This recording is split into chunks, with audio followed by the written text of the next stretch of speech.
Hi everyone! Welcome and thank you so much for clicking on this video and checking out my channel today.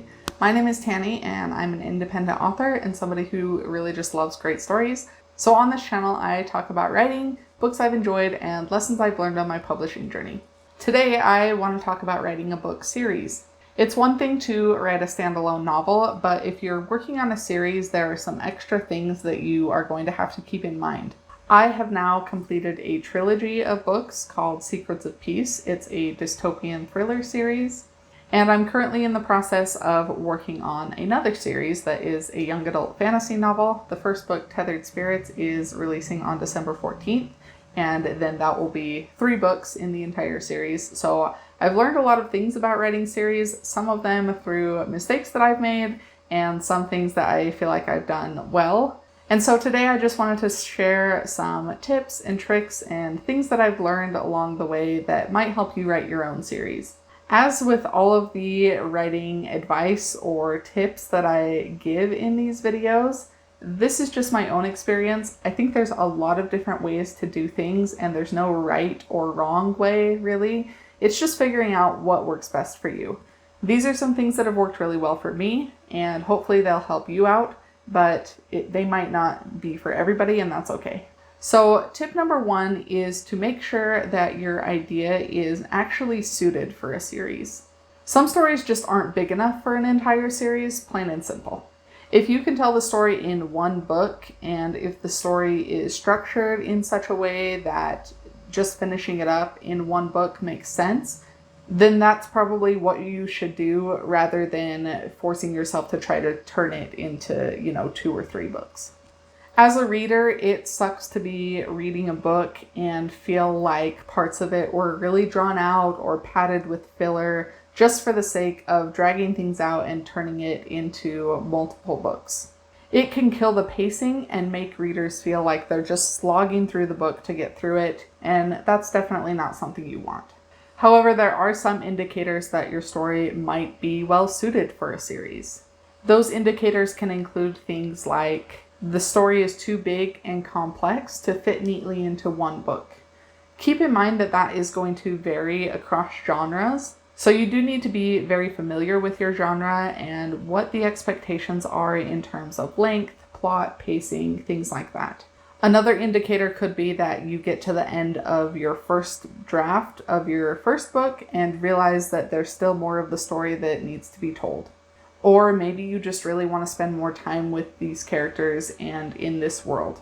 Another indicator could be that when you think about the overarching structure of the story, you can find distinct places to split it up into multiple books. If any of those things are true, or especially if more than one of those things are true, it might be worth considering turning your story idea into a series of books. Tip number 2 is to decide what kind of series you're going to write. Typically, when we think of a series, we're thinking of a really long story that's told across multiple different books that are split into separate stories, but we're following the same characters and essentially the same plot over the course of multiple books. They typically go in chronological order, and I think this is probably the most common type of series. Think of stories like The Hunger Games, Lord of the Rings, the Shadow and Bone trilogy, things like that. Those are really the only kinds of series that I've written at this point, and so most of the rest of the tips on this list are going to be specifically for that kind of series, but they might apply to some of the other kinds of series as well. Another kind of series is one that is more episodic in nature.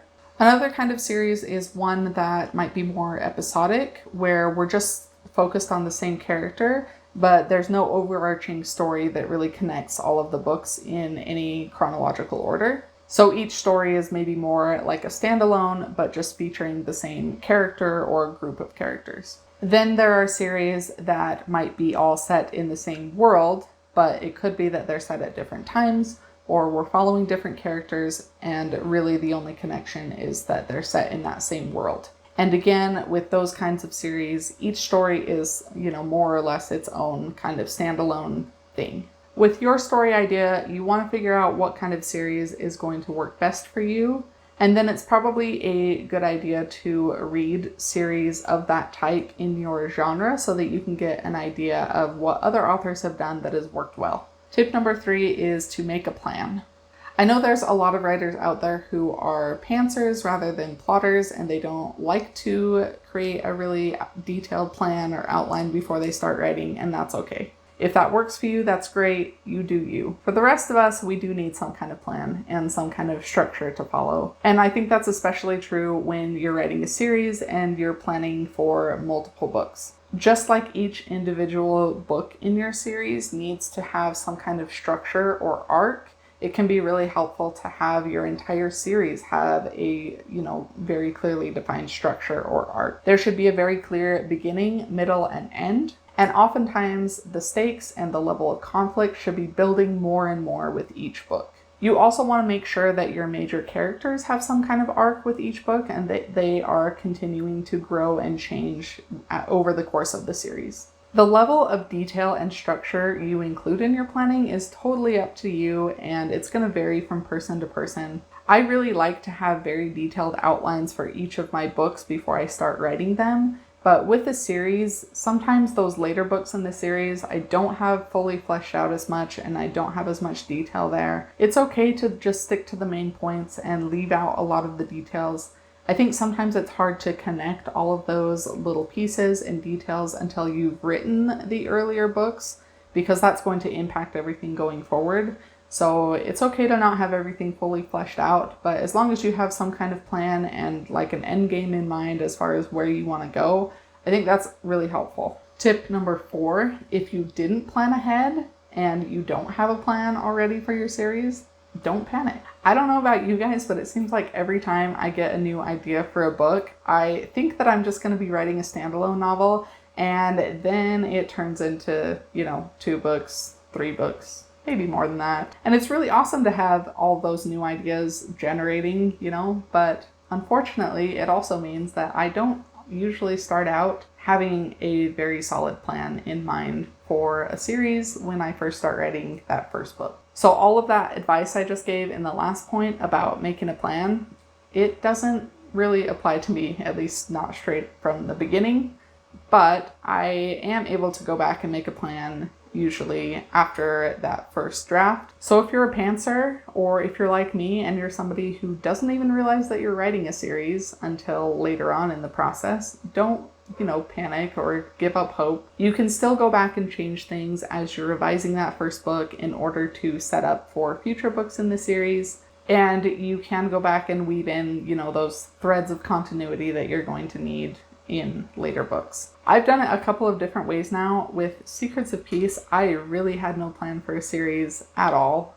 And even when I did have a plan for the series, it was just going to be 2 books. And it wasn't until I got to the very end of the publishing process for that second book that I decided I kind of wanted to write a 3rd book. But somehow it still worked. I think I still managed to pull it off. Looking back at it now, I think there are definitely things that I could have done a lot better if I had initially prepared to write a series from the beginning. And maybe that would have been a little more satisfying in some ways. But I still think it works fine the way it is. Maybe it is ideal to have a plan before you go in and to know exactly what you're going to write before you actually write it. That's what I've been trying to do with the trilogy that I'm currently writing, and I do feel a lot better about that. I think it's coming together in a way that it would not have been able to otherwise, and so ideally that is how I will be writing my series going forward. But the fact is that the writing process is not always linear or streamlined. So while it's a good idea to go in with a plan, if that didn't happen for you, or if you're still kind of building on your plan and figuring it out as you go,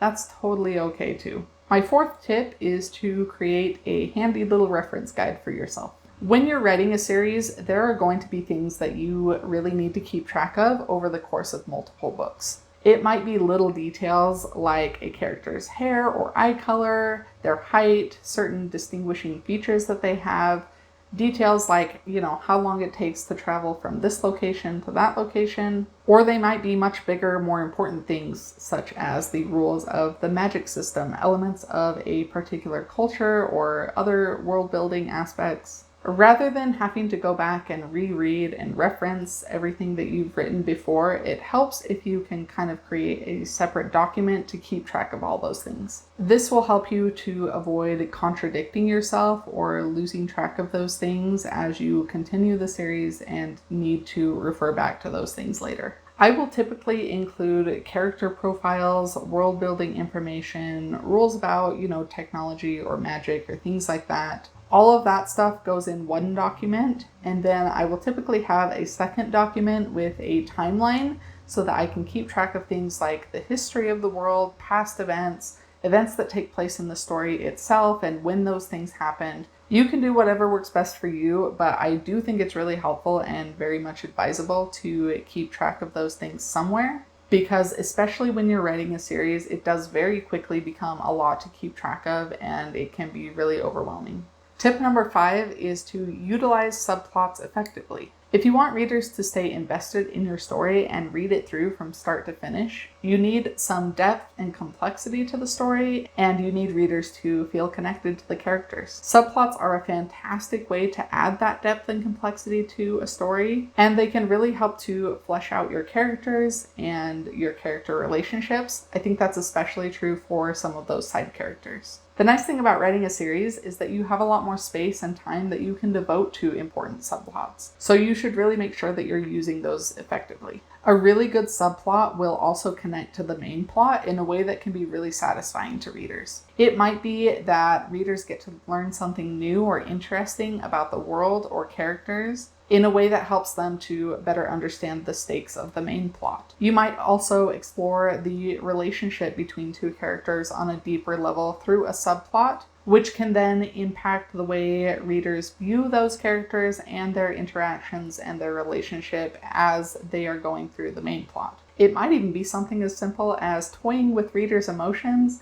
and giving them a few minutes of joy and happiness in a really fun subplot, and then, turning things back over to the main plot where everything goes to crap and something really devastating happens. There are a ton of great ways that you can utilize subplots in a way that's really going to enhance the story, so make sure that you're using them effectively and not neglecting them as you write your series. Tip number 6, characters matter. There's a whole bunch of really great advice out there for writing characters, so I'm not going to go into a ton of detail about that here, but there are a couple of extra things that you might want to keep in mind in terms of characters as you're writing your series. First, you want to make sure that your main characters are compelling enough to carry an entire series, and that they have something very personal at stake with each book. Secondly, you should populate your story with very intriguing secondary characters. And with that being said, it's okay to have a secondary character who maybe appears in one book but not another.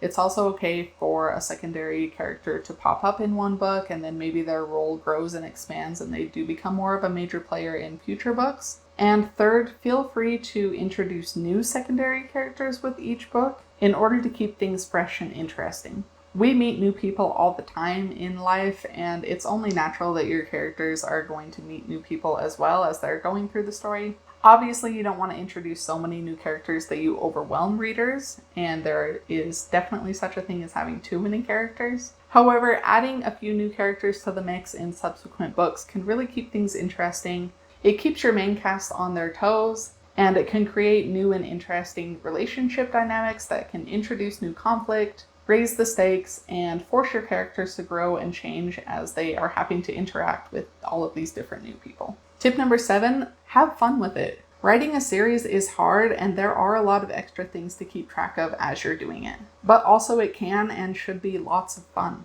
I love writing series because I get to spend extra time with my characters and in this world that I've created, and that can be really fun. Especially if you write speculative fiction like I do, and you're getting to spend time in this world that you've created entirely from scratch. Maybe there's magic, maybe there's spaceships, there's just all kinds of fun and interesting things that you can do in that world. And so getting to spend extra time there in a series is really fun and awesome. I find that all of the hard work and effort that I put into writing a series is especially worth it when I discover that, these characters that I've spent so much time with and I've gotten to know them so well that they practically write themselves. Or when you find a group of readers who really love your series and will faithfully read each book that comes out and who connect with those characters very, very personally the way that you do. I hope those tips were helpful for you. I'd love to know what your experience has been with writing a series, or if you're planning to write a series. If there's things that you have learned in the process that's been really helpful, please leave a comment below to share. Hit that like button if you enjoyed this video or found it helpful, and please be sure to subscribe and ring the bell if you want to get notified when I put new videos up like this. As always, thank you so much for watching, and I hope you have a fantastic day. I'll see you next time. Bye.